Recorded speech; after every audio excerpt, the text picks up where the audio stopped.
Um, Roll without dice. without further ado, welcome. As always, I am Judge Zed, aka Zacharias the Pious of House Lane, first of his name, former Lord of Givashidashir, Harbinger of Sass, and Holy Prince of the Sea of Ash, and Lord of the Game. And today, that game is the only game whose maze craze plays for days in ways that will amaze days and set characters ablaze. Dungeon Crawl Classics. And so, welcome back to the lands of Nahuan and the city of Lankhmar, or should I say the city of Ilthmar, here in Swords Against the Dark, Chapter 6, The Rat God Connection, starring Teibao as Bauchicha the Gladiator and Wallaby as Alsolva the Thief.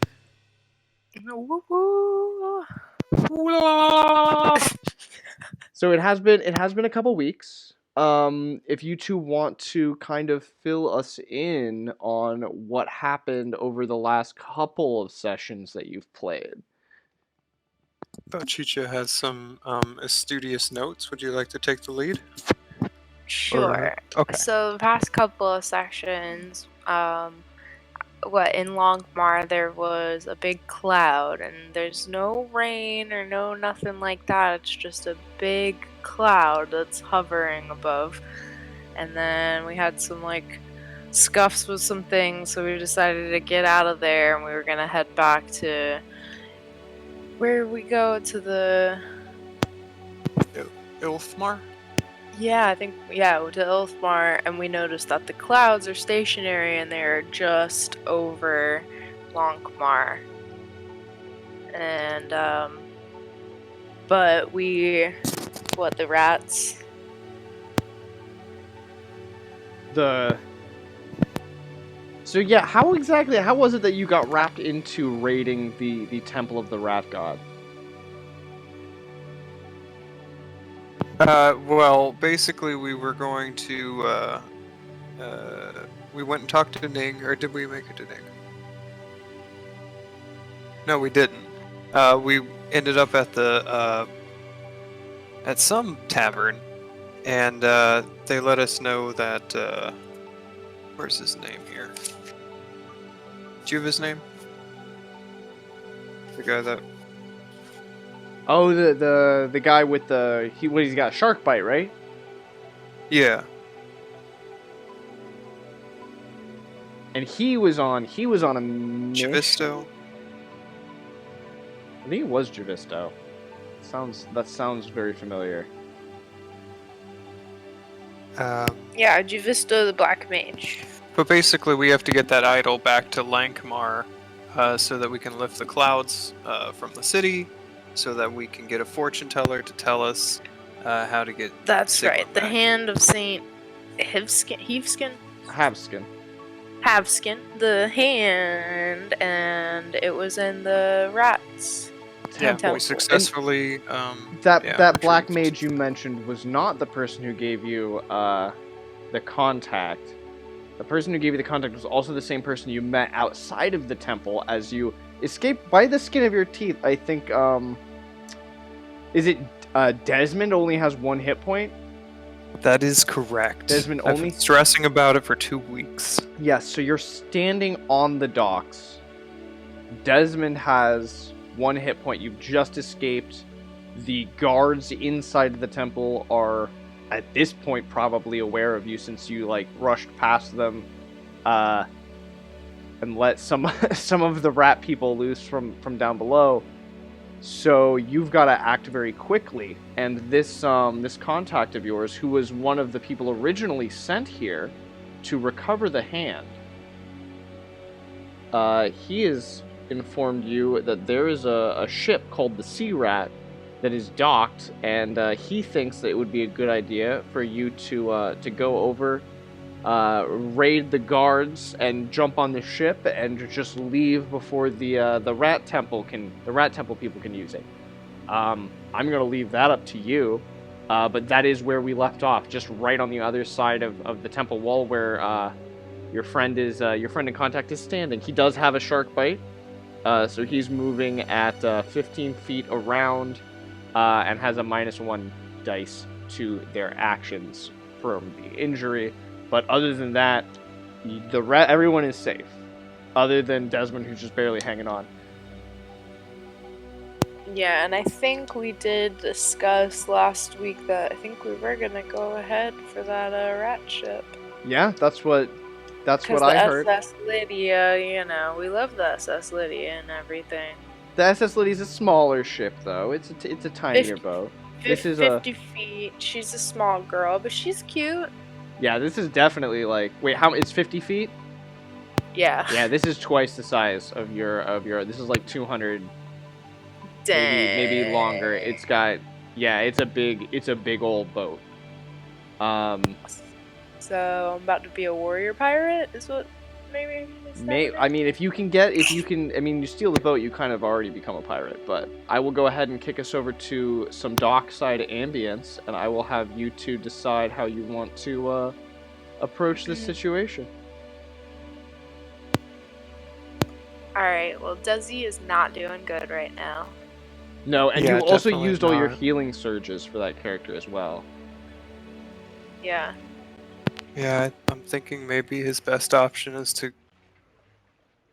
Oh, he's really down on everything, I believe. Let me check his stats here, but is it possible to do attempt an enlarge out of combat? You are already enlarged, I believe.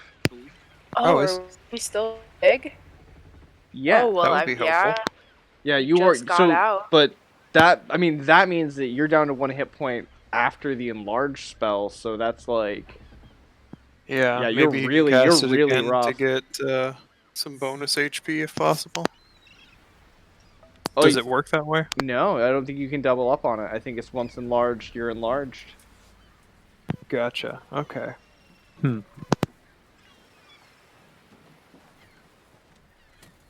But it looks like you've got at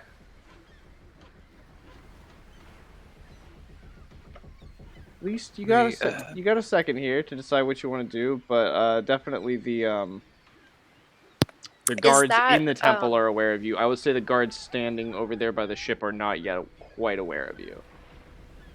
Okay, but is the church survey or whatever is going on inside is it still happening? Roll luck checks.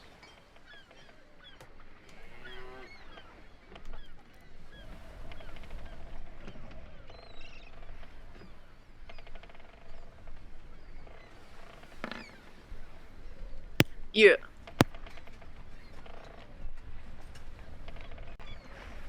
Okay. Sorry, I'm looking for Desmond's skills aren't in his character sheet for some reason. Skills?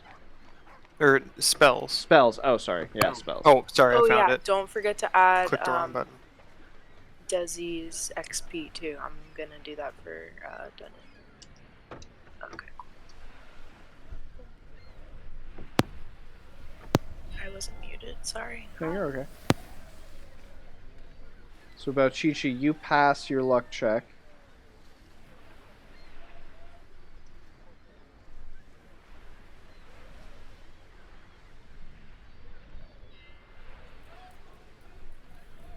But yeah, can I just get some luck checks for the other characters too?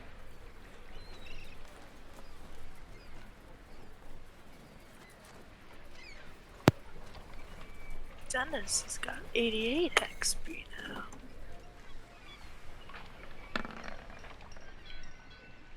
That's a no on Osalva. Okay. Let me check Desmond. Is that over? That's a 16's over Dennis, right? Oh yeah. Okay. Oh, I thought the 16 was for... that's actually good for Osalva. I thought the 16 was for me, sorry. Oh, cool. Alright, so that's let's see. Oh, that's a pass. Desmond passes. So is that 3 passes? Yeah, everyone but Dennis. Okay. Yeah, so the yeah, you can hear the ceremony still going on. It sounds like, it's kind of reaching a fever pitch. So what would you like to do now? I'll bring your characters out to the board as well. I think while the ceremony's still going on. And What's the cast time on Invoke Patron? Is that like the week-long thing? No, that's Patron Bond is like the week-long thing. Invoke Patron's like instant. Not instant, but like, it takes a regular casting action. If am I reading it correctly that maybe invoke Thessalocomodra would be helpful? Yes. I mean, yeah, Yeah. that's. We'll see. We'll see. It's almost Well, always. yeah. I I mean, mean, invoking your depending. patron is Yeah. almost always helpful, but it will involve that patron like asking a favor of the caster. You know what I mean? No, I gotcha. That's the give and take there. But yeah, if you want to do invoke Thessalocomodra, that's totally doable. Do it. Yeah, for sure. Okay. Okay. Give me a moment to grab that book. Menagerie manual. Where's that book? Oh, I need to be more organized. Oh, shucks. Oh, gee whiz.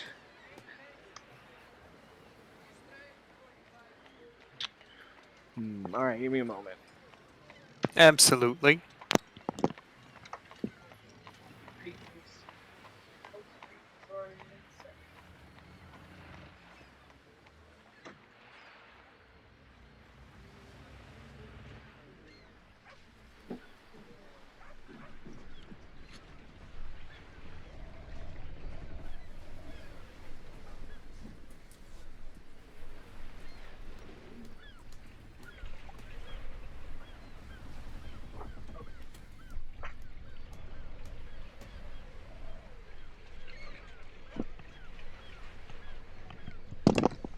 Okay, sorry about that. It's a different room.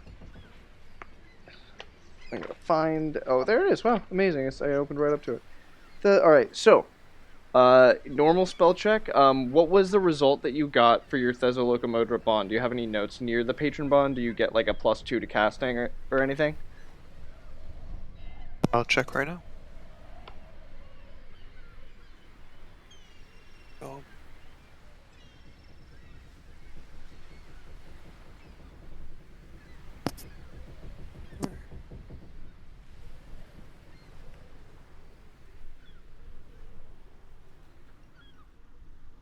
Just twice a day. Okay. Bonus too. Yes. Okay. All right. There you go. So you'll add the +2 to the spell check, and we'll see. We'll see what goes on. You said the rat ship is 200 feet long? Something like that. Yeah. I'm just writing it in my notes. We're gonna say it is.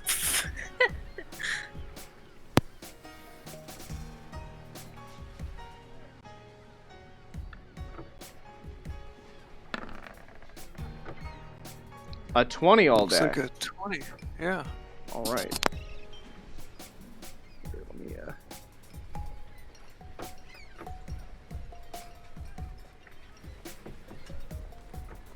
Yeah, the ship's like 200 feet long, 210. You got a 20 all day on invoke Thessalocomodra. Oh, one more question. What's the next level for 3, or the XP level for 3? The threshold there. Yeah, I got you. Yeah, sorry. No worries.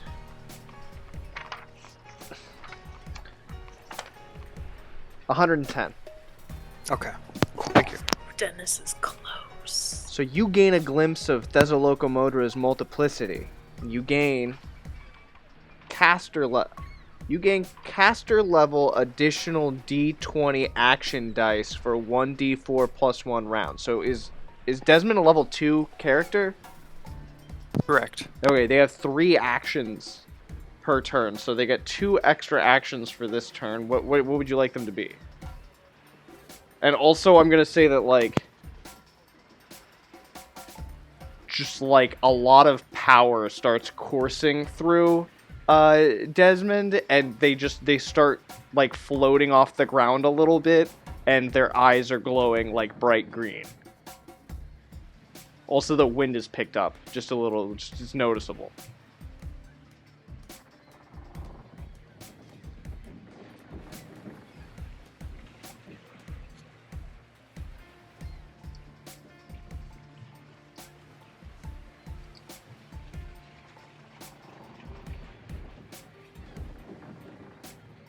What are you gonna do with the other 2 actions that you have? I think I'll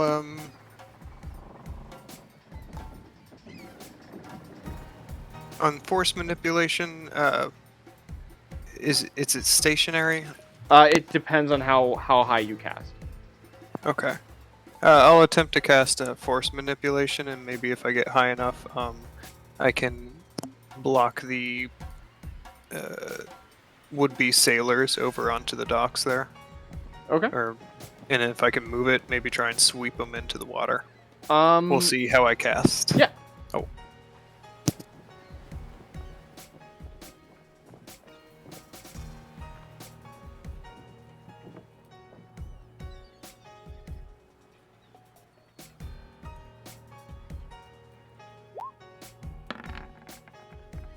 Not well. No, you need to burn 1 point if you want to just do a D3 points of damage. Yeah, I'll use... We do start with Fleeting Luck still tonight. Oh, that's right. Yes, you do. Let me go ahead and deal that out. Ooh, good call, good call. Give us our quans. All right, there you go. Thank you. All right. So, yep. I believe that force manipulation at the base result of 12 is going to give you a... Oh, it does D3. Here we go. Apple-sized sphere of force that can be hurled as a weapon. It's hurled immediately or remain in the wizard hand for up to 1 round per caster level. It inflicts 1d6 per caster level with a range of 25 feet per caster level. So you can blast it 50 feet away, which I'm going to say is probably enough to see 5, 10, 15, 20, 25, 30, 35, 40. It's probably more like 10 foot. So yeah, if you moved, I mean, if you move, I'm gonna say that you can probably move pretty quickly because you have this extra, you have these extra actions for 1d4 plus 1 round. So you have 3 actions for this many rounds. So if you wanted to just like move forward, and throw it, or you could yeah, I guess, I don't know if it's another spell check in which you hurl it, or if you hurl it with the spell check at which you rolled it. Or if you would re-roll the spell check to throw it. I'm not seeing anything helpful here, so I guess whatever you judge it. You know, wait, hold on. I mean, it would appear as though this is a really basic version of Magic Missile. So I would say that it's going to function similarly. If you get within 5 squares of the closest one to you, you can throw and do 2d6 damage automatically.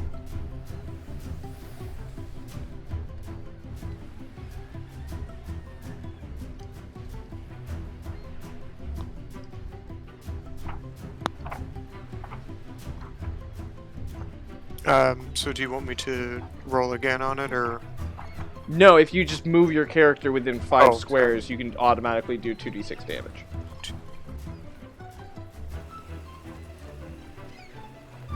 Is that 5? Yeah, definitely. Okay. And you're going after... It looks like one of the guards there, so I'll pull up those stats. Okay. I think it would be more helpful to make it as a barrier more so than to chuck it. You don't have a choice. Oh, okay. You rolled low enough, you can only use that result, yeah.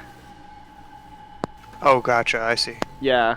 I mean, you can just hold on to it instead and wait around. You have another spell action or attack action or whatever. But I do need you to kind of pick up the pace here a little bit, or else the guards are gonna burst through that door and they get a surprise action at that point. Gotcha. Yeah, no, can I, if I hold on to this spell, can I try and cast it again and hold on to it for the other, in the other hand? Does it work like that? Yeah, but at that point I'd say your hands are full. Okay. Then yeah, I'll try and do that again and let them both go at once. Okay. Cool. Alright. Roll it up.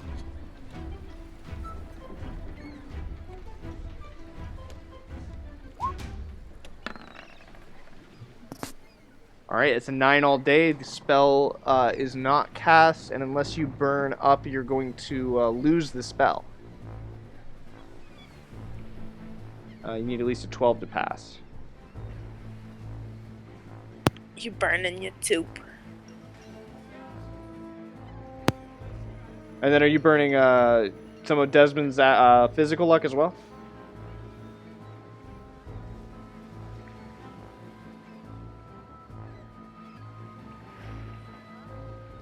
Andrew? That would be 1. Sorry, I'm muted. I might have to. Let's see. Yeah, I think that unless no... Tabo throws you 1, but yeah, you need at least 1 Oh, more. I can throw 1? Mm-hmm. Yeah, I'll go ahead and throw a fleeting luck so he's not having to dip into. Okay. We good. Alright, so now you've got the 2. Is that what you want to move up and then let both fly? Yeah. Okay.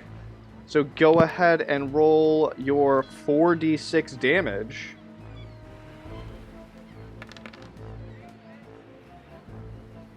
Okay. Can I target like 2 individual or 2 separate ones? Yeah, if you want to, yeah. You just have to Cool. make sure you're within 50 feet. Each is 10-foot square, so. Gotcha.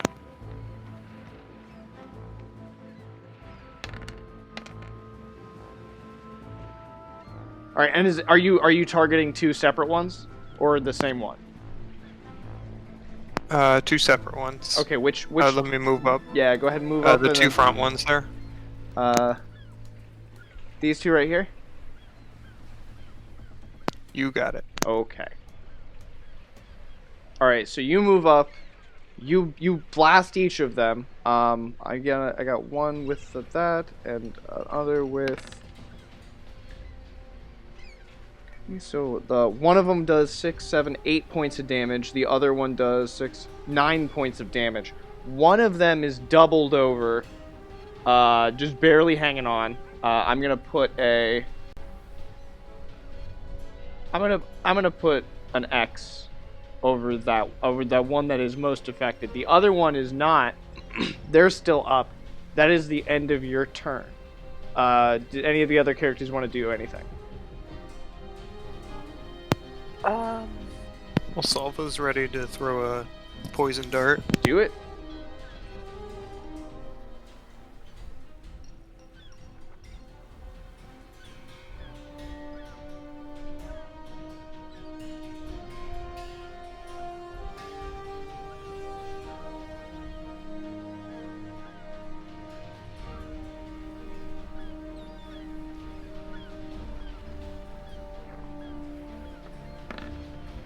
Ooh.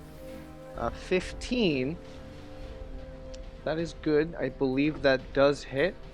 And you're going after the closest one, I take it? Yes. Alright, cool. 1 point over. Go ahead and roll damage. And what is the fortitude save on that poison?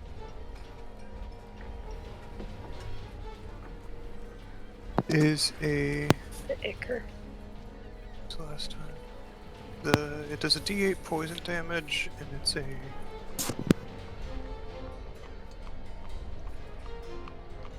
D16 wisdom? Okay. Wait, D16 wisdom save for the poison? Are you sure it's not? Yeah. That can't be. If it's poison, it's a fortitude save. Sorry, yeah, I must have written that down bad. Are you sure it doesn't do like wisdom-based damage or anything like that? No, yeah, it's just a D8 poison damage. Okay. Let's see here. That is an 18 to resist the poison. So they do manage to resist the poison. Let's see how they do with just the damage, though.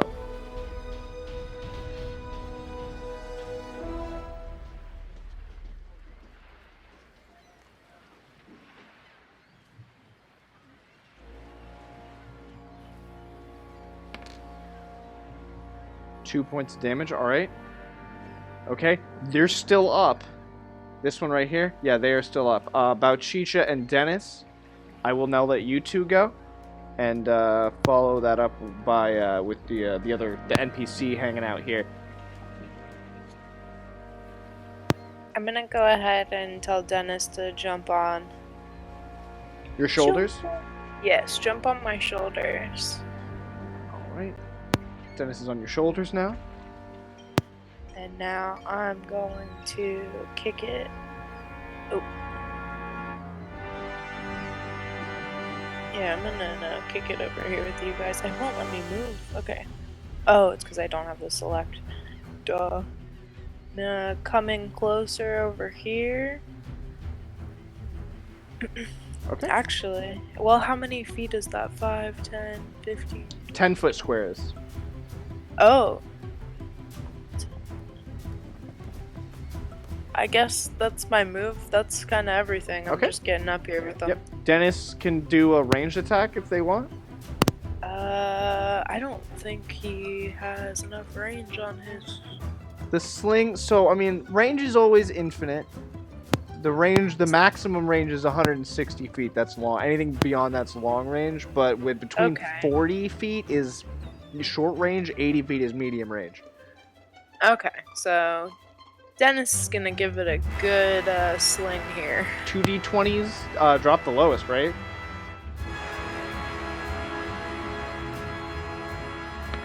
Ah! Oh, wait, what did I roll? A natural 20. Oh, I just rolled a one Beautiful. of them. So Yeah, that goes. can I just keep that? Yeah, that's the one. That's the one we're gonna take. Go ahead. I mean, roll the other one. If you get a 20 on both of them, then we'll do something crazy. But No. Okay. no, okay. I got a yeah. D4. So you got well, yeah. What is Dennis's crit table and dice? 18 or higher for a critical hit, and Mhm. his critical die is a D14 table 3. All right, go ahead and roll a d14. I got crit table 3 in front of me. D14. Oh yeah, let me know when it rolls. I can't Wow. see it. Did I roll? It's a 14. It's a 14. Oh, yes, sir. Yes, it is. All right, then this strike does an additional 2d8 damage What? as a direct strike to the foe's torso. In which case, I'm gonna say this is the old fucking softball pitcher's nightmare. But yeah, Dennis strikes this dude in between heartbeats, and his heart just never starts again.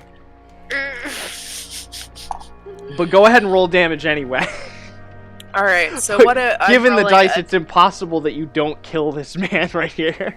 A D4 Plus 2d8. plus 2d8. Okay. Mhm. Correct. We got it. Let's go, Danny. 14.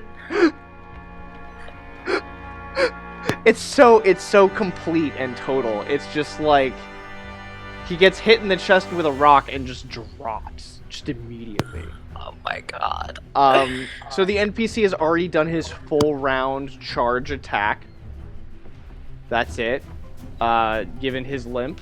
And yeah, so that's their turn. Now it's gonna be I'm gonna So say Dennis actually, he pulls out his crayons. He's been keeping a tab of how many people he's killed, and he draws his 3rd slash mark on this little piece of paper that he has with his red crayon. that is hilarious.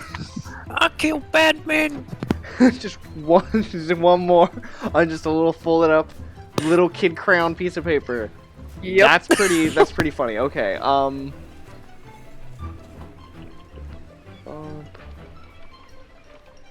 Okay, so now we're gonna roll initiative. So just give me a moment here, and I will add everybody to the initiative thing once I clear it. Remove all the turns. Clear all the turns.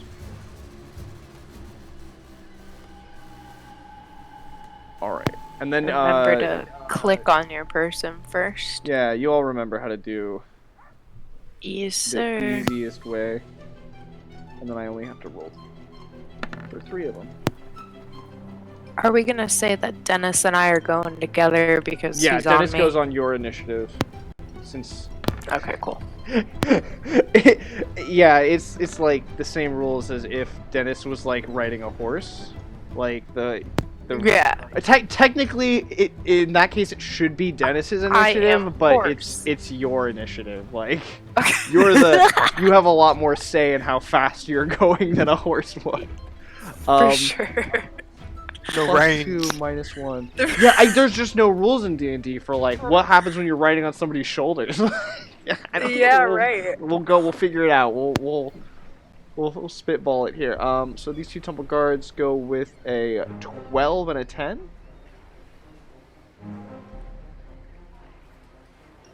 And then this yes. homeboy is gonna go with an 11. And then old Scrimshaw McGraw gets a 14 all day. Alright. Olsolva, you're up first. You said the squares are 10? 10. And 3. Oh, Those are dead. So I'm seeing 50 feet here. Oh, I could yeah. do a charge attack potentially. Yes, yeah, you could do a charge attack within 50 feet.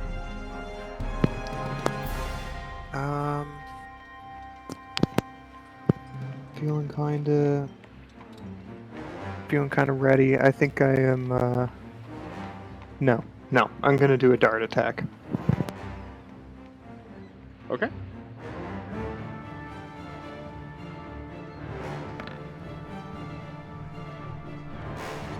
All right. Looks like a He's miss. gonna try. 8 all day does not I'm hit.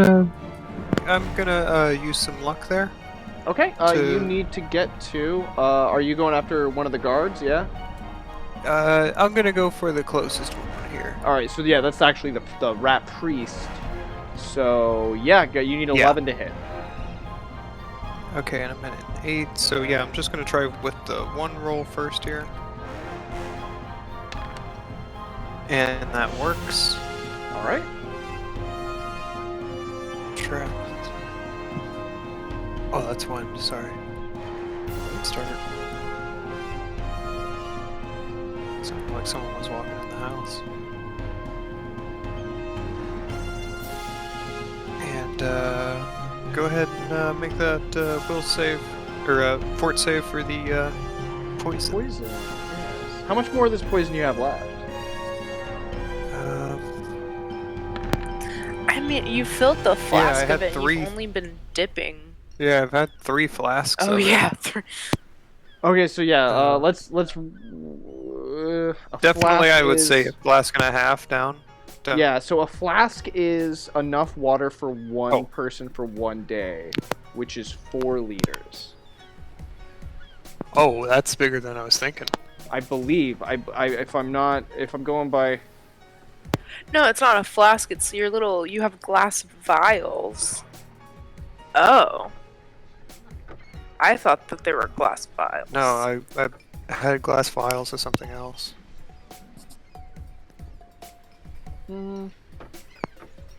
So yeah, I'd I say guess that's a substantial amount of poison. how many ounces is in a liter?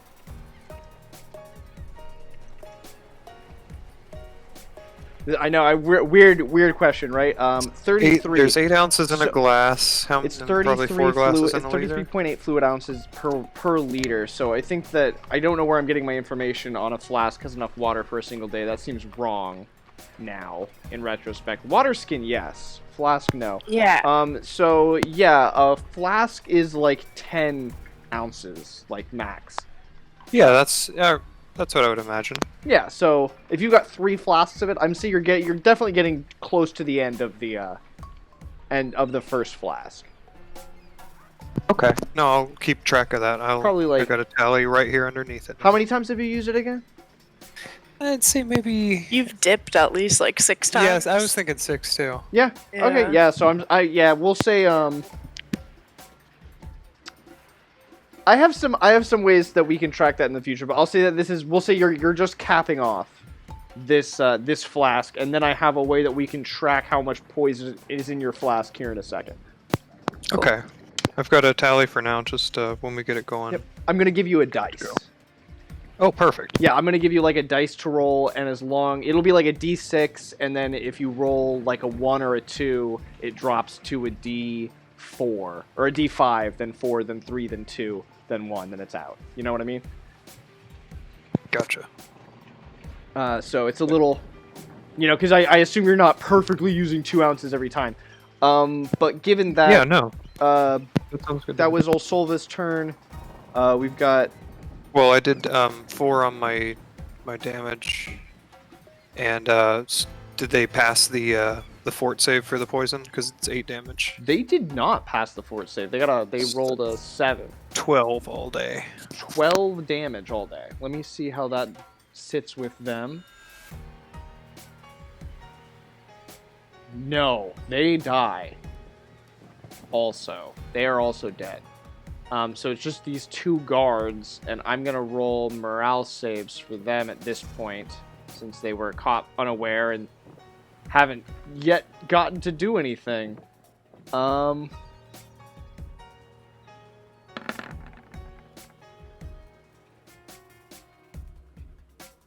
Yeah, so one of them is going to jump into the harbor, which is a terrible idea, but they're doing it anyway because they rolled a 3 on their morale save. The other one is going to go just straight charge. You got 1, 2, Nice. 3, 4, 5, 6. So yeah, they can get right here. And so it's either going to be Desmond or Olsolva. And I will roll a D2. Desmond's 1, Olsolva's 2. Olsolva it is. Okay, so D20 plus, and I believe, oh shit, I'm going out of turn here. Bauchichi, you're supposed to go before this guy. Oh, okay, my bad. No, it's my fault. Yeah, what do you do? Your fault, sir. Excuse me. Excuse myself, yeah. How many, There's 1 left. Yeah, but I don't know. Can I can't charge with Dennis on me, probably, can I? I mean, Dennis can get a bonus to... You're enlarged right now, too. I think you can charge. Yeah, if Dennis Yeah. has a lance, he can get a bonus to attack if you're charged. But Hey! I think it's a lance or a spear. But yeah, no, you can. It's not gonna help. It's not gonna help Dennis with his ranged attack at all. But like, yeah, you can charge to get to that person and then attack them. And I, like, use my Mighty D and maybe charge up and use these as, like, like a ramp boost type of digging my feet into him and really blast him with my flail. Are you trying to If that like makes sense. push him back? Is that what you're saying? You want to like blast him back into the water? Yeah, that's what I just want to, like, blast him as hard as, like, just Yeah. kind of dig my feet into these people, if that makes sense. Like, Oh yeah, I see what you're saying. Yes, go ahead and roll that attack. I've got your mighty. I've got that on right here. Push back. and I'm sorry, am I adding something because it's a charge attack, or am I wrong Yeah. for that? No, yeah, you're +2 Okay. on top of all your other stuff. So there's a D20 plus a D something else plus 2 plus your strength plus your luck bonus plus your lucky roll bonus. You got really lucky with Bauchicha as a character. Plus your background as a gladiator, like you were just such a broken warrior. It's great. Beginner's luck, I'm not mad at it. Yeah. Here we go. That's a 30. Wow. And a 6 in the Mighty Deed. Oh, and I got a 6 on my Mighty D. Is it really +17? Can we break that down just real quick? It's been a couple weeks. Okay, so enlarged, yes. So my base is a D6. You got you're plus enlarged. I 6. forgot. Nope. Yep. 100%. Yeah. I forgot you were enlarged. So the 6 on the Mighty Deed, you can push back several oncoming opponents, such as a charging mass of goblins or a wall of marching men at arms. Yeah, you can even bunch small dragons and large basilisks. No way! Yeah, so I'm gonna say that go ahead and roll damage, and we'll decide. Oh shit. Okay, that's Yeah, I'll let you decide which side you want to knock him off. But yeah, don't forget to go ahead and roll damage. Just in case that I absolutely I'm thinking about the boat, and I don't want him going towards the boat. So I'm thinking maybe I need to like blast him off the other side, Yeah, not Rock, do directly towards that boat. So here I go. What did I? Oh, I rolled wrong. Sorry. Yeah, d6 plus 12. Here I go. That's a 14 damage. Okay. Well, here's what happens. You basically, like, do a spin move and just blast this guy in the side. And, like, you know, you do some very serious damage and blast him into the water. The blood immediately attracts the harbor sharks of Ilthamar. Sharks. Yes. And you see the fins move in, and you hear a scream, and you see them both like bob under the water, and they're just gone. Bye. As that happens, a couple of guards bearing torches finally make their way past the giant rats in the temple, or in the temple courtyard, and make their way out of the door to see this all taking place. I'm gonna say that one doubles back inside the gate, and the other one goes to grab homeboy here. And they're gonna get to roll a d20. He gets a 9. Homeboy's going to resist with a d16. Gets a 15. Does get away, but is moving very slow. I'm going to say is able to, like, charge up to where you all are, but that guard's going to be, you know, moving at the rate of a normal person. Bring him on. Yeah, I don't know. It's definitely... let's see. Let's see what their morale save looks like, because this is just definitely not in their favor. Like, are they going to actually... They did just see Bauchicha ribbon dance like that guy's face off. True. It is totally true that they did see that. But with the 15 on the morale save, I'm gonna say that they They're will... strong boys. Yeah, he's gonna definitely come up and try to grab that guy and pull him away. There's another d20 there. That's a 10. And the resistance is a natural 16, wow. So definitely Good does get Lord. away. And I'm gonna say with that crit, knocks the dude back a little bit, like on his butt.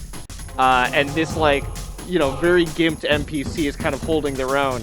And I'm gonna say that the rest of you can make your next move to wherever you would want to go. There is a gangplank connecting the boat to the docks here. Okay, I was gonna say, is there like a rope or something? How is this boat here connected?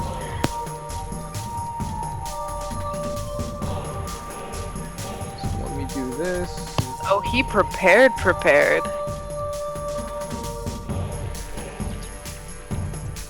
Wow. Yeah, alright, so I guess that works. So we can just see the top half.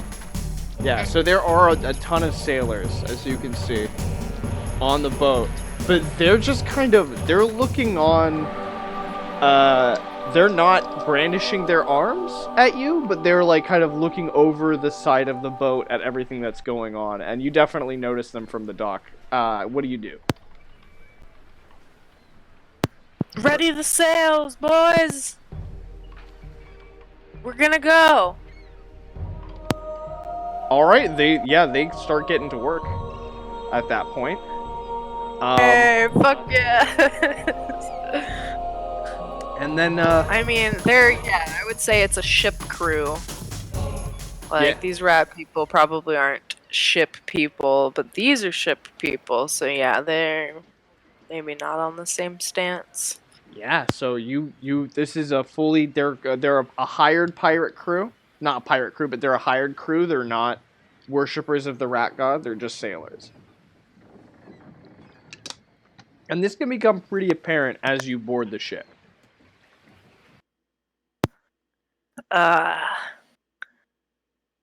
It doesn't smell like the plague on this ship. All right, yeah. All right, we need to get out of here. Yeah. Let's get it going. Let's get it going. Nice All to right. meet you. So I'm the Olsalva. yeah, you all get on the ship and they start hoisting the sails. They start untying ropes. They start casting off from the harbor, just as like a horde of angry rat people come flooding out of the temple. Ooh, no. We're gonna. Did they lift up that plank? Yep, they're lifting up the plank. They're pulling it out just in time, and they're pulling away from the docks just in time as well to get you all out and away just in the nick of time. Cue the. Dun-dun-dun-dun-dun-dun-dun. Do I have? I think I have that. Hold on, I think I have a sound Something alike like of that. that, you know? You know what I'm saying. I wasn't entirely prepared. I should have had that going.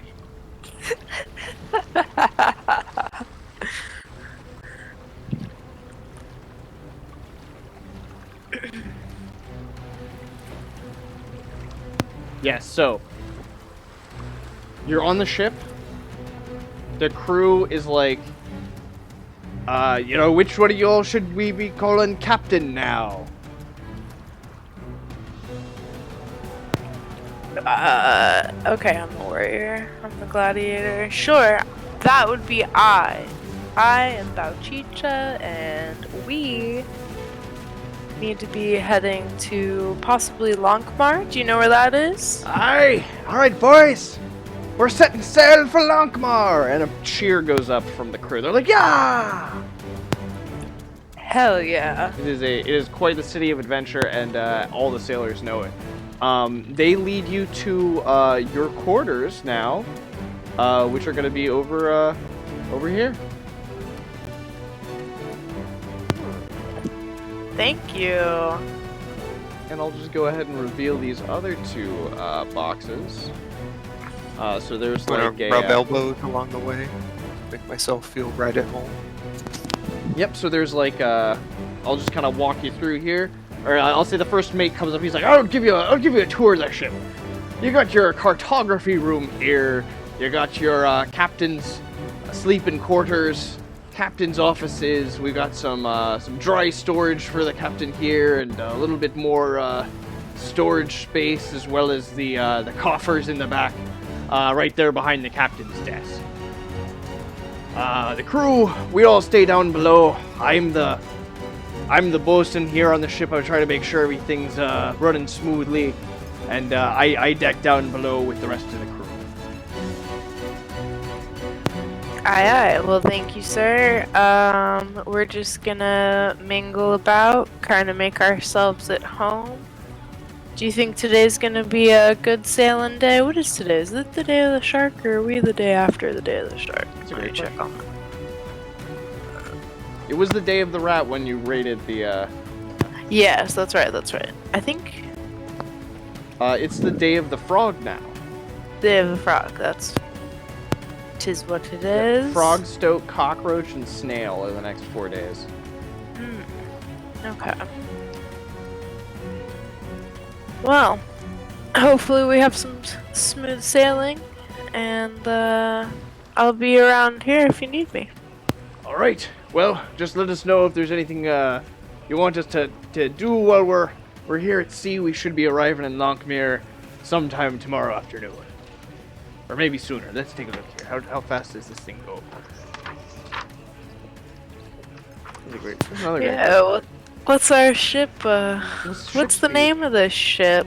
The Sea Rat. But I suppose you can rebrand it whenever you get into town there. What happened to the last captain? Well, looks like they got thrown into the ocean. Yeah, it happens. Interesting. Well, Indeed, as long as we all get our cut of the wealth, I'm sure it's no big deal. Sailing ship goes 48 miles daily distance, which means that that's actually assures 8 hours time overtime speed. Waterborne travel continues longer. Manpower methods. Barge rowboats go over sailing vessels, which built into the daily distance. Huh. Interesting. So this is a sailing ship. which has like a 48 mile per day thing. Oh, wow. Which is like, it's like 100 miles to Lankhmar, so it's gonna be 2 days. Which is interesting because I think I've done this wrong then. Like the way that I've kind of been ruling how long it takes you to get to Ilthmar. Yeah, I remember the first time it took a lot longer with the Leviathan battles and all that. But, you know, sometimes we just sail really fast. And also sometimes there's just no... I will admit that I have not been the best at keeping track of the Nahuanian calendar up until this last, you know, kind of arc, these last 6 episodes. But here we go. I have scale in miles here. And yeah, it's about 100 miles, so it's going to take about 2 days of sailing. But that shouldn't be too big of a deal, since you've got a very nice sailing ship. And we'll say it probably took you a lot longer to get out here, but we won't worry about that too much at this moment. Can we heal Desmond when we feel rested? Yes. So Desmond. Let's see how this would work. Desmond needs a full night's rest, and then can like do a couple healing surges the next day, like have a couple quaffs, get a good hearty meal in. Is that something we can do on the boat or wait till we get back? Oh yeah, you can do it on the boat for sure. Oh, okay, cool. Also, there is one last thing I want to bring to your attention here. I know you've been having some monetary issues as of late with your characters, and there's a... Holy shit balls. Is that rat treasure? Is that what I'm spotting? It is 5,000 iron teeth, 2,000 copper sharks, 2,500 silver rats, and 500 gold fins. And this seems to be a pretty safe place to keep all of our hoard, too. So we'll work out what you have to pay the crew of this, you know, at a later date. But for now, I think what's more important is figuring out, like, where are your characters going to be sleeping?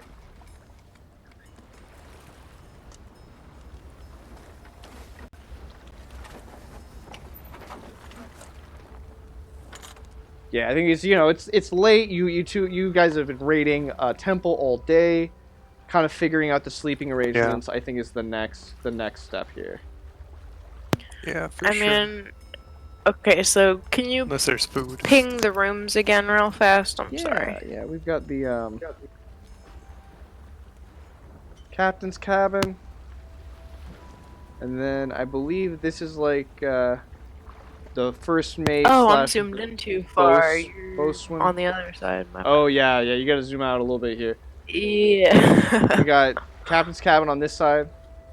This is a cartographer's room. We've got first mate or bosun down here with the crew, and then some other ranking officers there next door.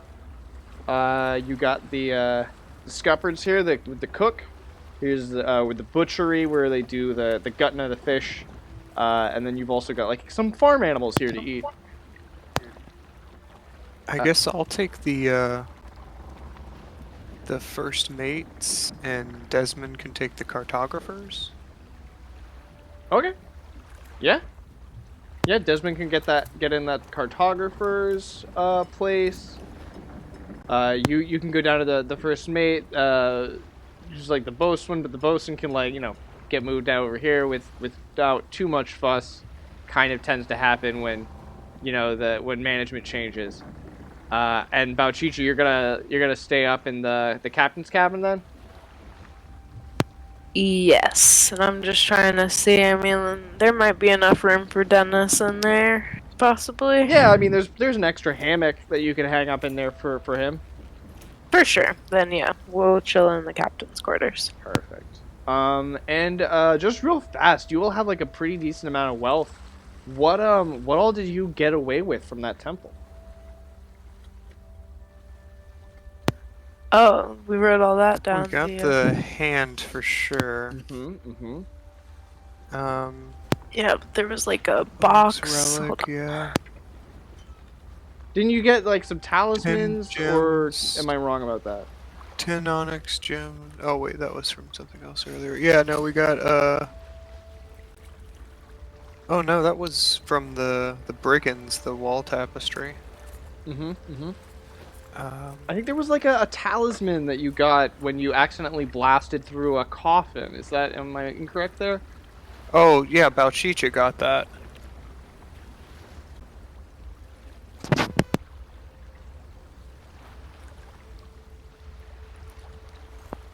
Yeah, when Yeah, you like blasted through the coffin. gold medallion with the image of the rat god inscribed on it. I have a note about it, but I don't have it Yeah, in my I'm looking. inventory. I'm sorry. I'm just trying to. Yeah, no My worries. notes are out of order. Hey.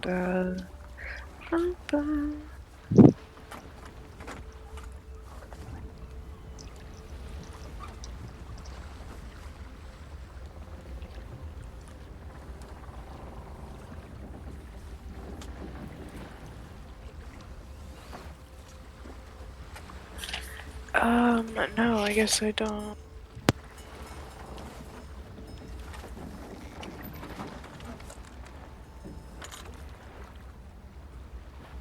Okay.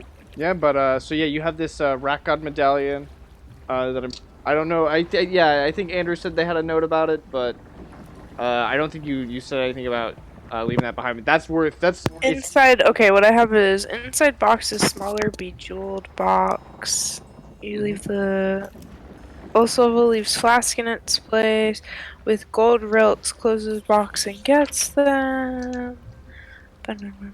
So no worries. So after you left the inner vault, you went into like a crypt where some rats were coming out of coffins, and you blasted one of the rats, and your flail went through one of the coffins, and as it came out the other side of the coffin, it had this medallion wrapped around. I do remember that happening. I wanted to make sure you knew you were in possession of that because it's worth like 200 gold rilks. yes, okay, yeah. I've got that. Okay. All right. Cool. I will go ahead and roll a couple of random encounters, see how the next few days go for you.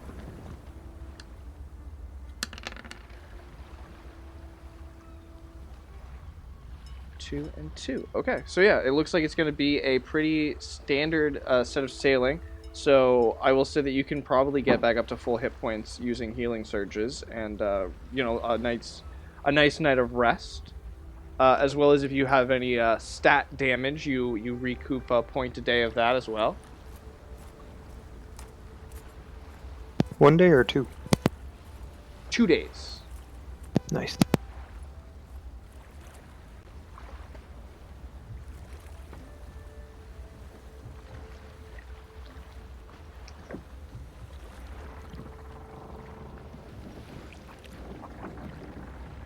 All right, and then I think so. This is kind of like a decent point to go over a little bit of this of how much the ship's gonna cost to keep going. Could we carouse with the crew? You can actually carouse with the crew. Do you want to do that? Yeah, but go ahead. I didn't mean to cut you off. Oh yeah, no worries. I just kind of like we're at like the end of one adventure and we're about to be at the beginning of another. I wanted to like give us some time to have some downtime in between in case there was anything you wanted to, discuss as far as the way things are going to go down. But I think that the figuring out how much the crew needs to get paid is a good starting point.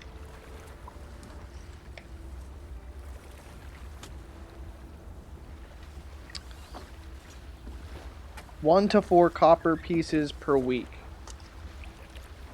Per person. That's not bad. That's not bad at all, right? Is there enough? Oh, sorry. So because they are... Well, yeah, no, sail. Yeah, they're 1 to 4 copper pieces a week, and then they've got a little bit extra because they are sailors, and some of them know how to use weaponry. So, like, if you wanted... It's basically, it depends on, like, how good you want the crew. to be, and then if you want any bonuses to their morale saves. So like the better paid they are, the more bonuses they get to their morale saves. And is it do they just get paid while they're sailing, or is that just all the time? So yeah, if you wanted to just like have the ship sit in the dock, and like set the crew off to not sail, like yeah, for the most part they run off and sail. There are a couple of them that would stay on the boat just to do like repairs and make sure the ship's still going. It's still seaworthy by the time everybody's ready to set sail again. But yeah, that's kind of up to you. Gotcha. And is there enough space for my little babies to come and be a part of the boat? My Oh, the orphan army? children? Is that what you're talking about? Yeah. The Urshan children? Yeah, I would say probably. I mean, it gives them a place to be, and they're extra bodies. So yeah, retainers, such as man-at-arm, army command, payment of food and lodging plus 1 to 4 copper pieces per week. If the retainers bring good equipment, they'll charge another 1 to 4 copper pieces per week. A retainer is it- expected to face supernatural horrors, undead spirits, or ferocious monsters demands at least 1 silver piece per day and up to 1 gold piece per day if facing extraordinary challenges. Can we have a mix of Yes, like absolutely. copper pieces? Okay. Mm-hmm. Yeah, But, I think that would be cool. yeah, if you had like your own little away team, yeah, and then if you wanted to like have children on here to like teach them how to sail, teach them how to run the boat, you could do that as well. Yeah, I think that'd be good. Maybe have like 1 gold a day person, like a handful of silver a day people, and then the rest of them, the copper. Yeah. Does that work for you, Tay? Okay. Yeah, maybe what, like 5 or 6? Yeah. Actually, probably 7 of the silver a day. Okay. 1 Yeah. gold a day, and then do we have a total of who's on here right now for the rest to be copper? Yeah, let's see. 1, 2, 3, 4, 5, 6, 7, 8, 9, 10, 11, 12. Looks like 24. Okay. So that would be 7, 8. So what, 16? And how many are you paying them a day? Or how many are you paying per week? 16. And do I pick 1 to 4 copper pieces, or do you pick 1 to 4 copper You pieces? pick what you want to pay them, yeah. Oh, okay. You know what? I'll go the full 4. Okay. The full 4 copper pieces. And pizza parties on Friday. Yeah, pizza parties on Fridays. Cool. And the ship is loaded with enough supplies for, a couple months of travel. Dope. What are in these casks down here? Are there wine? Yeah, there's wine, there's rum, there's all kinds of good stuff. So yeah, Let's if you get wanted to carouse with your characters on the boat, that's also totally possible. Yeah, I was gonna say, let's get lit with them. Yeah, I mean, it would be a good way to, really grease into things. Okay. All right. Yeah. So on a scale of 1 to 10, on a scale of 1 to 11, how turned do you get with your crew? Desmond goes the 11. Okay, so that's gonna be a red D20 roll. Slava, I'm at full. That's So huge. I'll probably go a 4, or you know what, a 5 for Osalva. Okay. I'm gonna go 9 for Bauchicha. Okay, the 5 is a 7, a D7.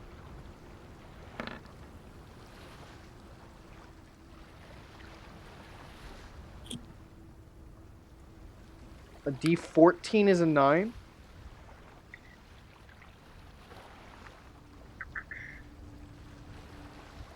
What was the 5 again? I'm sorry, a D6? Is the 5 a D? Yeah, yes. Nice.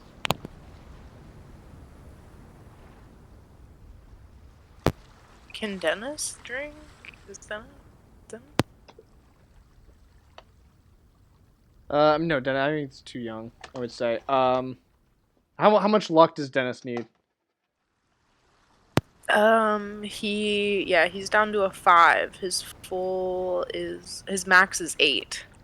Okay, so yeah, we'll say. I'll say that just surviving another adventure, especially this one, popping back up to 8, gets the luck back from just the eyes of fate. What were some of the other numbers that you rolled for the actual carousing though? I rolled a 3 with my D14. Okay. So yeah, you really ingratiate yourself to the crew, and they become more loyal to you, and you get to roll a D5 luck points. Ooh. Sweet. Well, Salva rolled a 6 on a d6. Roll a D7 for luck, and again, you get really close to the crew. All Solva does. You really enjoying swapping tales with the crew. And then what did Desmond get? A 7 on a d20. Okay. Gets a D8 luck back and gets into plays. I'll say they play some gambling games with the crew, and they lose a little bit of wealth, but not so much that it takes away from what you've already managed to gain here from this adventure. So yeah, 2 days pass. So let's go over here to the calendar.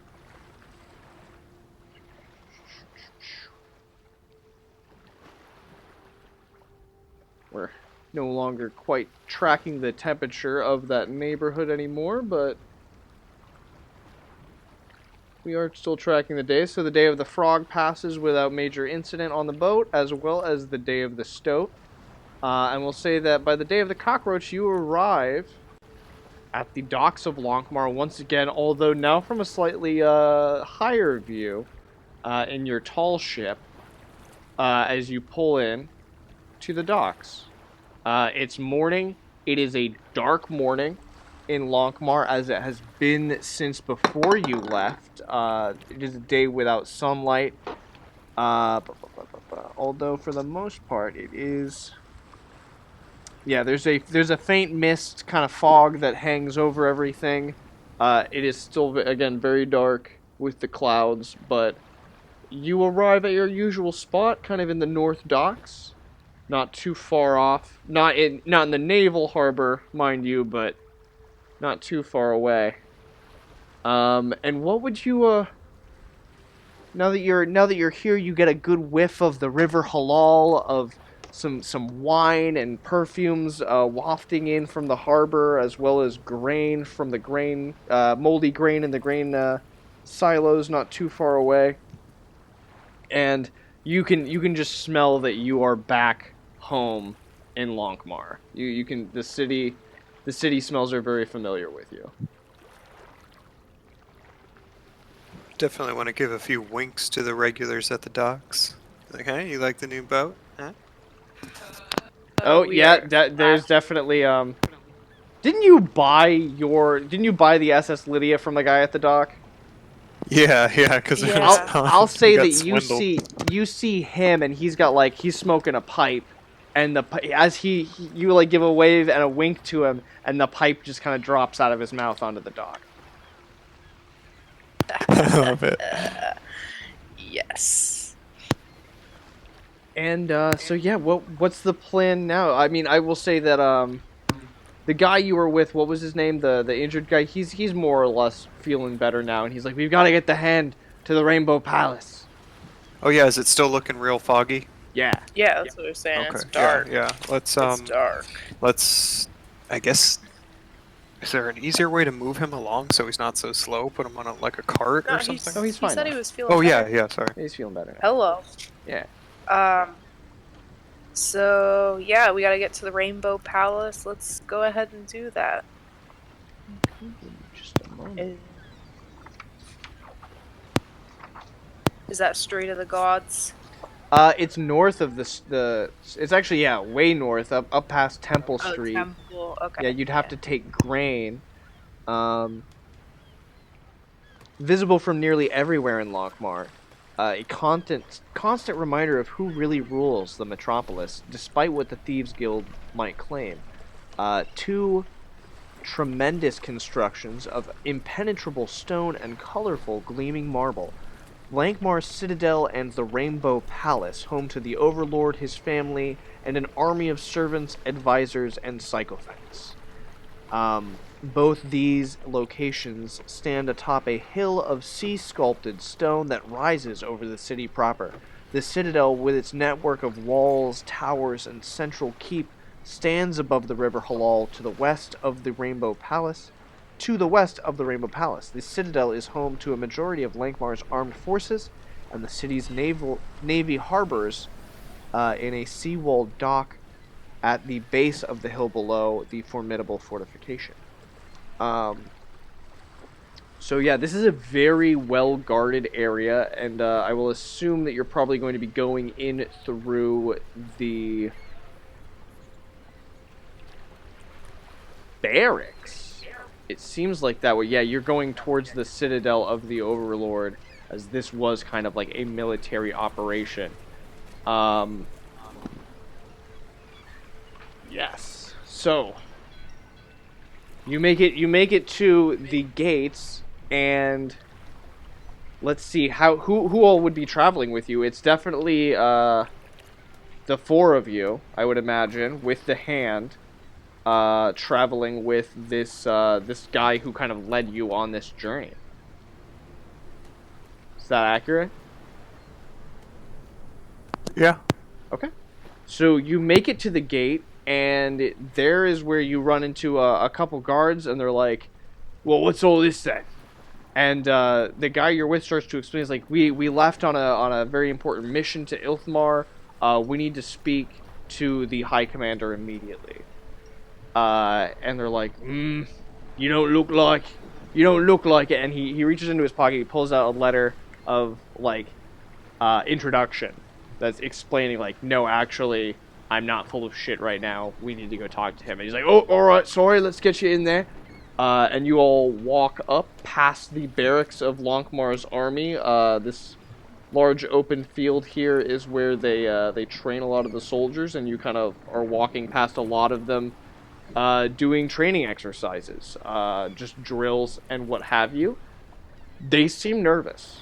There seems to be an air of unease, of ennui, just around everywhere in Lankhmar currently, due to the just the sky not being visible for a very long time now. You're closing in on about 10 days.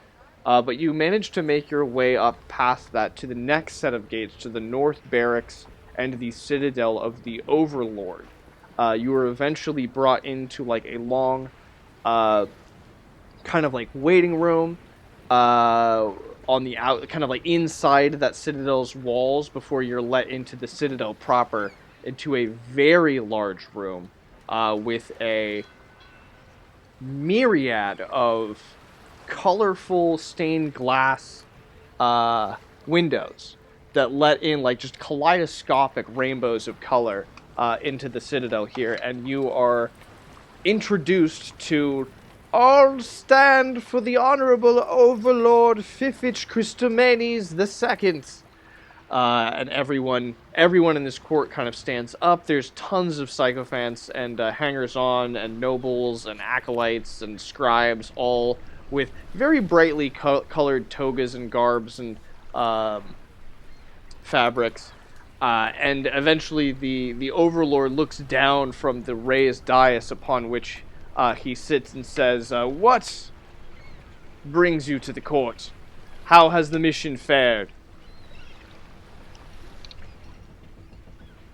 I guess we'll gesture to the our friend here. Yeah, who's familiar with the situation? It's like, your Overlordship. Our ship was attacked by a Leviathan and sunk just before we made it to the harbor of Ilthmar. And you can see the Overlord kind of shifting in their chair a little bit. I alone survived and made it past the sharks of Ilthmar harbor. and I was able to find two trustworthy adventurers and their companions in the underworld of Ithmar, and on the day of the rat, we set into the temple. Well, they set into the temple and they Yeah, retrieved the hand we of did Saint that. Havskin. We got the hand. Everything should be fine. Hopefully. Yeah, I want to, I guess, very gracefully reach in and present out the box relic with the hand in it. And a court wizard comes up and takes the hand from you very graciously and like bows and moves away back off into the crowd, whisking the hand off into the bowels of the citadel. Um, Do I keep the box?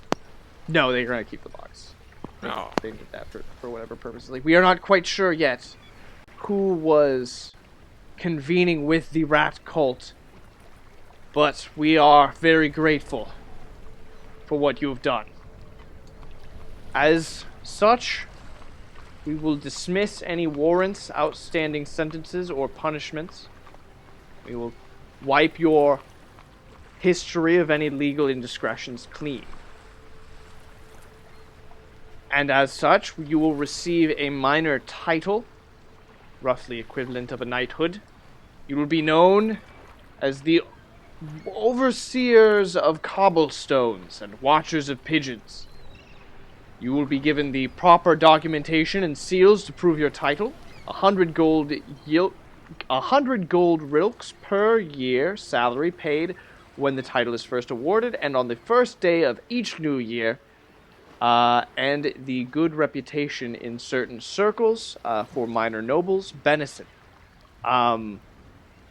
This title can be stripped at the overlord's discretion, as this scribe is now explaining to you. You will be given a flat 500 gold rilk payment, and you will also be given a major boon or favor to be awarded at the later date. The Overlord will agree to aid you in the future so long as your request is reasonable and causes no long-term damage to either Lankhmar or the Overlord. So you have now successfully gotten yourselves in the good Wow. graces of the court of Lankhmar.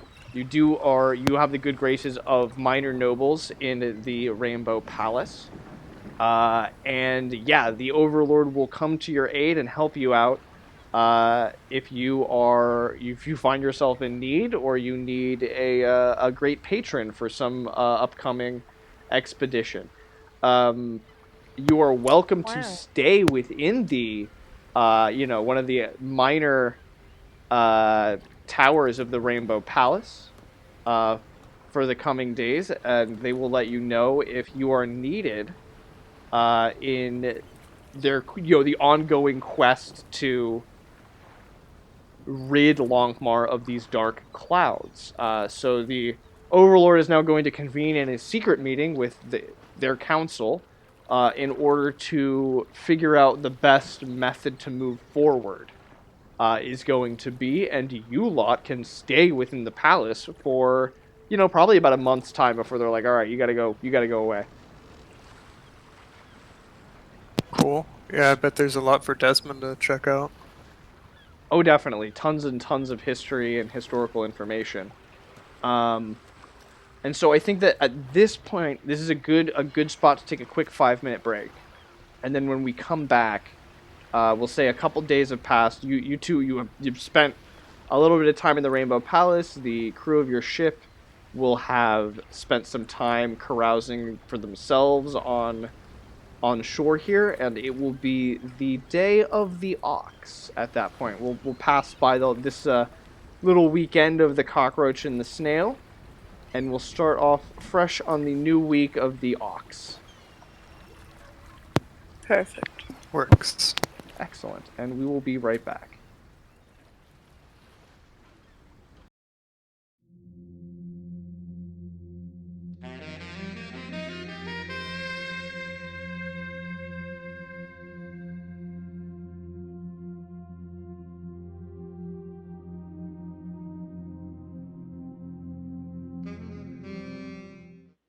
No, I wasn't. Okay. Sorry.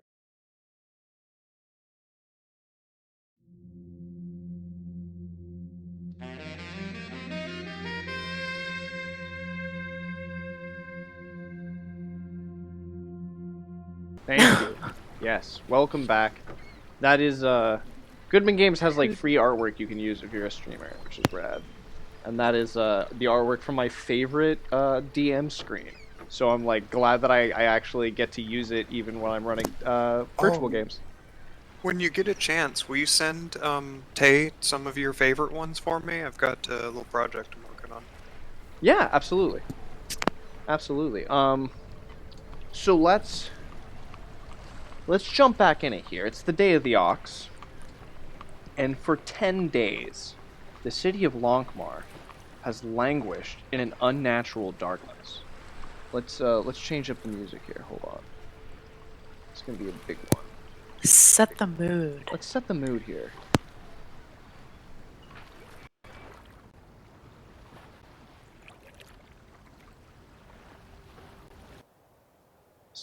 That's what it was. I still had the ocean ambience going. It was messing me up. For 10 days, the city of Lankhmar has languished in an unnatural darkness. More than a week ago, thick oppressive clouds drifted from the north to cover the sky from horizon to horizon. These dark titans deny the very sun. At the height of the day, the gloom of night fills the city streets. Sages, priests, sorcerers, even madmen have been brought before the Overlord and interrogated in an attempt to discern the origin of these unnatural clouds, and, more importantly, how to dismiss them. Even the Overlord's High Torturer has been unable to wring answers from the unfortunate advisors. However, the city remains in a state of distress. Rumors of a coming famine brought about by the malnourished crops in the grain fields outside the city have placed the populace on edge, and once hushed, but now louder predictions that a terrible apocalypse is about to fall on Lankhmar are heard in every tavern, pleasure house, temple, and gambling den. Despite the sense of oncoming doom, the criminal demande of the city, I'm probably saying that wrong, remains active, and in fact, has even grown bolder with the city in the grip of the underworld's preferred time to indulge in its vocation. Adventurers such as yourselves are also in need of coin, regardless of the city's potential future, if for no other reason than to flee before the proverbial hammer falls. To this end, you find yourselves on a gloomy, damp street, standing outside a 3-story building on the border between the city's once rambunctious carousing quarter and the more staid plaza quarter. Tonight, both are quiet, and the street around you is both empty and dark. It seems the city's lamplighters have decided to remain home, cowering in fear, as the cressets of either end of the street lack fuel or fire. The building that you travel outside of the Rainbow Palace to get to is the home of Dhruv the Puzzler, a renowned expert in cryptography, conundrums, and ciphers. You've recently come into possession of a curious map, one which hints of treasure. As the Thieves Guild member from whom you acquired it no longer needs it, or anything else for that matter, you've decided perhaps Dhruv could help decipher the curious markings and characters on the map for his usual 15% fee. Dhruv has recently sent word that the translation is complete and it's time to collect the deciphered map and pay him for his services. Looking up at the 3rd-story window that marks his lodging, you are pleased to see the light shining from within, demonstrating the codebreaker is home. Now, to conclude the deal. Nice. Yeah, I guess we'll go and give a little knock. All right. Or is it a shop? Do we just walk in? So you have to climb up the rickety staircase leading to the 3rd floor of the building. It ends in a single long hallway with 2 doors standing on either side of the passage, and a flight of stairs leading to roof access at the end of the hall. The left-hand door is the home of Dhruv the Puzzler. You notice the door has been broken open, and light from the room beyond spills out into the corridor. It's clear that something is amiss. Oh no. The door's broken open. Does Drew! can a trap check for ambush as well, or is that something different? No, yeah, roll a trap check. I would say that's probably. I would say yeah, that's similar. A trap is a mechanical, non-magical trap. So I would say that a thieves' skills Yeah. would be able to detect an ambush. Yes. Ooh. Look, can I detect? There. No. Oh goodness. I hate what I just did. There we go. Okay.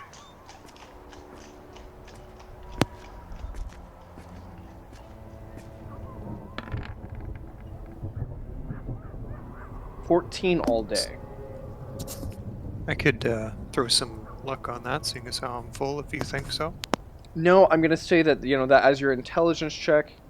Actually, do you have a bonus to intelligence? It's like a +1. No, I'm at a 12. 12 intelligence. Yeah, burn 1 point of luck. Burn 1 point of luck, and I'll say you get there. Perfect. Okay, yeah, because you're a thief. That's right. And was that your last fleeting luck there? Yeah, sorry, I was eating No, popcorn. I'm putting it on the table now. no worries, no worries. Just want to Don't make call sure me we're out. keeping track. So you take a look, and a large room containing little furnishings aside from a trio of large work tables covered in parchment and scribe supplies greets you upon entering. Scrolls are scattered onto the floor, and one of the tables has been turned over.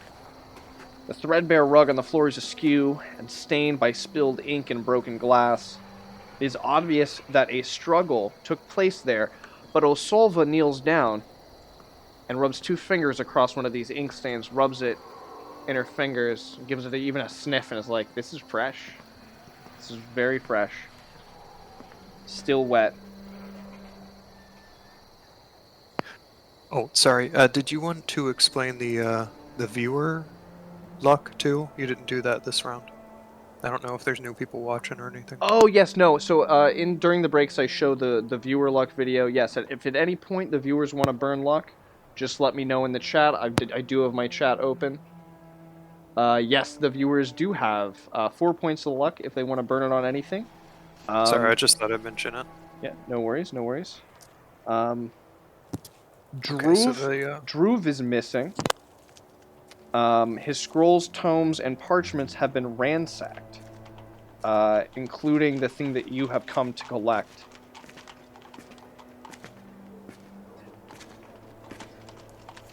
You notice I guess the ink is wet.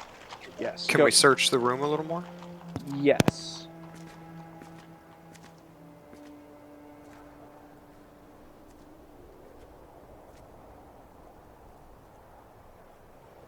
Yep. So, you give the room a really good search, but you're unable to discover any more information from it. I got some intelligence. Can I look?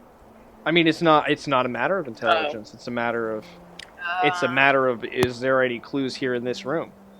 I am just the judge, but I can tell you that you've spent 10 minutes looking around in here, and you don't think you're going to find anything else. The amount of blood too. Could I just get clarification on that for my notes? There is a little bit of blood, yes. Just Okay, not not a whole lot, though. Okay. Keep in mind, not an insane amount, just like enough to show that like, oh, someone was injured and they bled a little bit in here. So he could still be alive.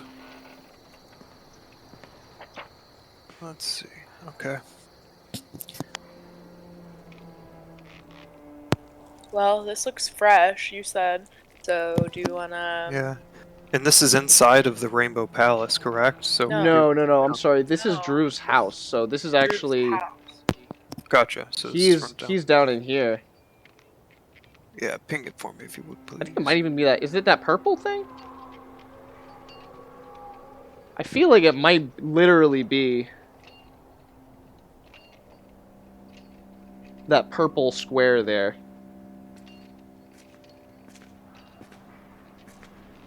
Okay. But I can, let me take a look. But yeah, I believe that that is probably where it is, because that's in between the carousing quarter and the festival quarter. And I probably would have marked it because you went there once, and I knew you were coming back. So yes, that's it. That's got to be it. So where would you where would you like to go now? The hallway has some splinters of wood from where the door's been bust in. There's the other door across the hallway, and then there's the stairway leading up to the roof.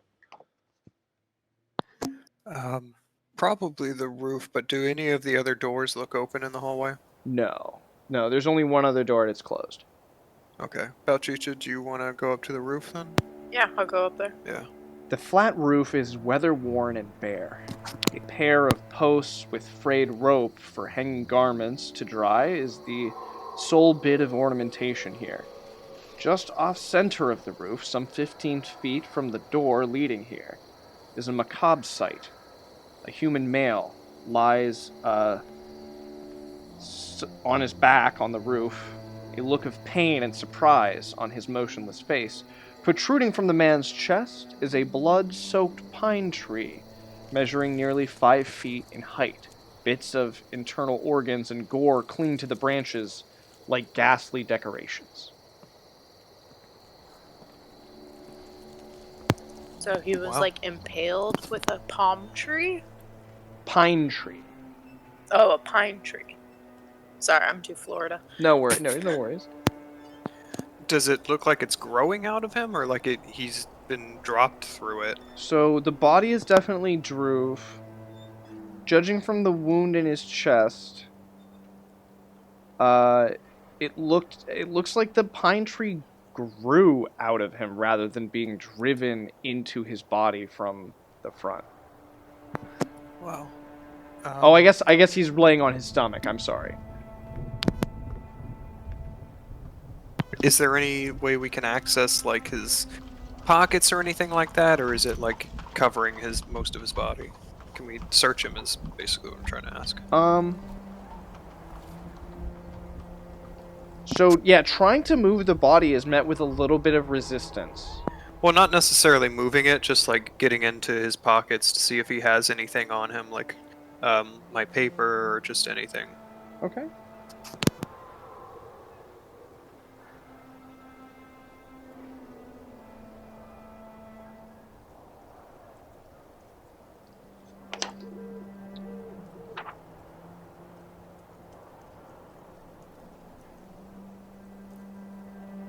No, he's completely bare. He doesn't have anything on him. Actually, I take that back. He's got a few coins on him, but like a couple of silver schmurducks and some iron rilks, iron ticks. Nothing too major. Just a pocket full of change. But yeah, trying to move the body is met with a little bit of resistance. Like as you look around, try to moving him any it's just a little bit of resistance. But if you try to turn him over, it's possible. It's just gonna take a little bit of strength. I guess let's let's turn him over. Okay. So you can see that the pine tree was rooted in a pile of dark, oily-looking soil located under the corpse. A wound in Drew's back indicates that he was pierced by the tree, as if he was somehow restrained over the earth, and the pine tree grew from a seed that then matured enough to impale him. The tree then grew through the body, emerging from the front of his chest, so I guess he is laying on his back. I'm sorry, I keep flip-flopping on that. Eventually reaching its current height. Judging from the evidence, however, it must be that Drew was placed over the soil, and the tree grew extremely fast, piercing him and slaying him.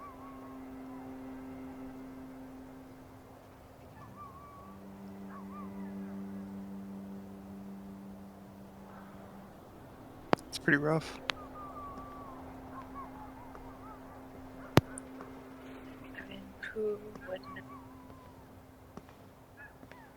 Is there a tree church? I guess can I cut off a piece of this tree? Oh yeah. And yeah, it is a species of tree that you are entirely unfamiliar with. Yeah, I'd like to keep an examinable sized piece to maybe give to someone down the line. Okay, yeah, and that could definitely be something that you can search for to find.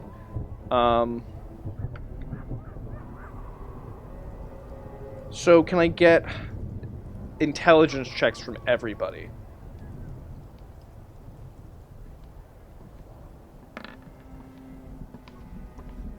And then who's got the best luck?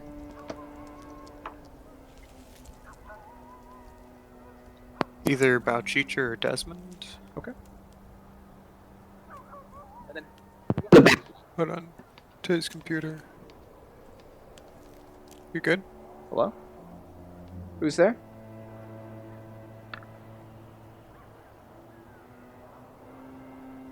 Are we having some technical difficulties?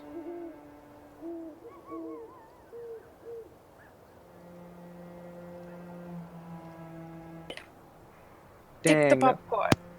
Alright, so if you're watching on YouTube, I paused the recording when we had some technical difficulties and forgot to unpause the recording. So we're going to do a quick bit of recap of the last hour of the session. The group made it to the scene of the latest crime, where a body was found with a tree growing out of it. And as the police approached, upon the party leaving, the party decided to make a jump to a nearby rooftop, where they were able to find a place to lay low for a while. And then they set up a very long rooftop stakeout, trying to find this mysterious red-eyed Cyclops figure in metal armor, who did appear before them, revealing their identity to be that of Kazuhara, the owner of the Space-Time Tavern that the party frequents as they pass through the different dimensions accessible by Old Ning's cave.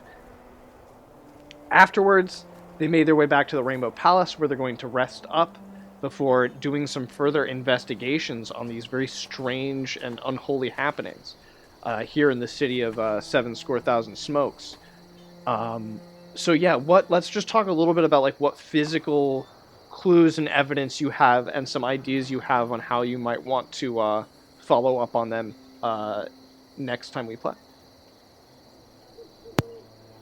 Well, we're Well, thinking there's probably a connection between the Circle of Power murders. Maybe in these new ones with the trees growing out of people. And the fog definitely is all linked together for sure.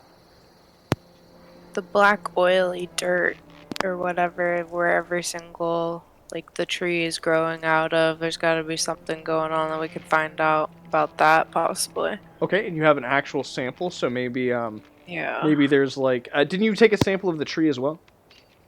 Yeah. Yeah, I took some of the branch. So maybe you could ask around the Rainbow Palace. Maybe there's a horticulturalist that people know.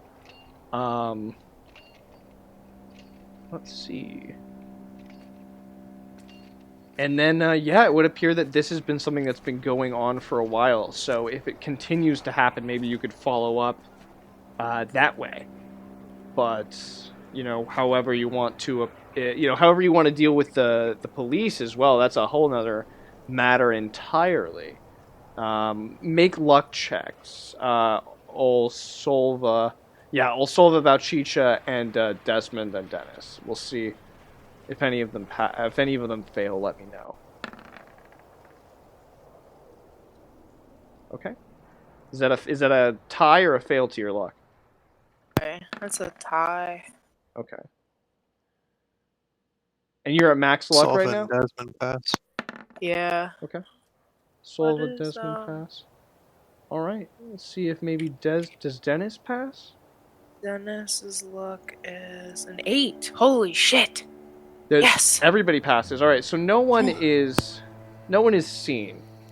No one's recognized. You don't find wanted posters with your faces on them the next day. But you do get to your private rooms, and you get a good night's rest. Regain 2 hit points, 2 stat points from your rest, as well as all the other accoutrements that go with like staying in a palace. It's definitely the best night's sleep that any of you have probably had, although the air of Onway is persistent, and it even penetrates into the castle, the citadel, and the palace itself. People are very worried. People talk about dark rumors of famine and doom and bloodshed to come, potential Mingle invasion, if they believe that the lands of Lankhmar become weakened. They might want to move in and just wipe everything out, or take over the kingdom for themselves, similar to the way they did with the Land of 8 Cities so many generations ago. But these are just amongst the things that the royals and nobles are talking about here in the palace, and you will have to follow up on your rumors next week. Which brings us to the end of the session, and also everybody's favorite part of the session. So whoever wants to go first, what was your favorite part of the session this week? I know we did a lot of different stuff, but tell me what you think. I'm gonna go first and say my favorite part was using the sling with Dennis and killing that rat beast. Oh, right, Crit. The crit was awesome. Dennis, and another kill for Dennis. My favorite part of that was Dennis tore off a piece of like the activity booklet from the tavern and is using it to track the lives he takes. Is 3. It's the perfect amount of like really dark and lighthearted that like you would expect from like a child being raised by adventurers. Yeah. And Wallaby, what was your favorite part? Oh man, I really liked how there's a lot of story to this one, but man, that getting smashed by Balchicha and eaten by sharks, and then the crew of the boat just being like, well, okay. Yeah, just like, this well, is the new captain. I guess this is the That's new our captain. boat now. Yeah. And also on top of that, like, if ever there was a point where you want to do some kind of crazy expedition somewhere, it looks like the Overlord of Lankhmar might help fund and get you some like better trained hirelings on that ship. That's cool. Yeah, I was thinking we would definitely be able to do some further away adventures now, or provided we keep surviving here. Yeah, we're really close to wrapping on this overarching story. We're on the 6th chapter. I'm thinking we're probably going to do like 7 or 8 total chapters before we like close the book. So we're getting really close. Within the next couple weeks, we'll probably wrap that up. And then you can open that present, which I know has been probably driving you too freaking crazy. It's been driving me crazy because like I want to... We've got it on top of the fridge, on so top we can of the see it from fridge, like looking at every it point every in the house. day. Every day, all the time, yeah. And it's a cool box, too. It's from Goodman Games, so... Yeah, it's got the sticker. It's pretty dope. So yeah, we're just patiently waiting. Yeah, it's gonna... So, It'll happen. It'll definitely happen if you all live through the tribulations to come. But I'm very excited. This is a really cool... It's a really cool adventure, and I'm excited to do like it's almost like it reminds me of a Call of Cthulhu adventure, the way it's written. Like you can follow up on all these different rumors, and there's all this different stuff you have to do. So it's fun to do that in like a fantasy setting for me. Like that's really neat. Yeah, I mean, for second place, Kazuhara being the cyborg. Sky Also is 2 pretty said cool. that their favorite part was the Electric Company reference, the "Hey you guys" that we kept doing, which is really funny. But, so with that, we're going to go ahead and wrap this up. Thank you so much for watching. As always, I've been Judge Zed, aka Zach Lane, aka Zacharias the Pious of House Lane, first of his name, former Lord of Give a Shit, Ashir, Harbinger of Sass, and Holy Prince of the Sea of Ash, and Lord of the Game. Today, that game has been the only game whose maze, craze, plays for days, and ways it will amaze days and set characters ablaze. Dungeon Crawl Classics. Be sure to give me a like, follow, subscribe, all that good stuff, and I will see you next time. Have a great time at your own tables, and we'll see you next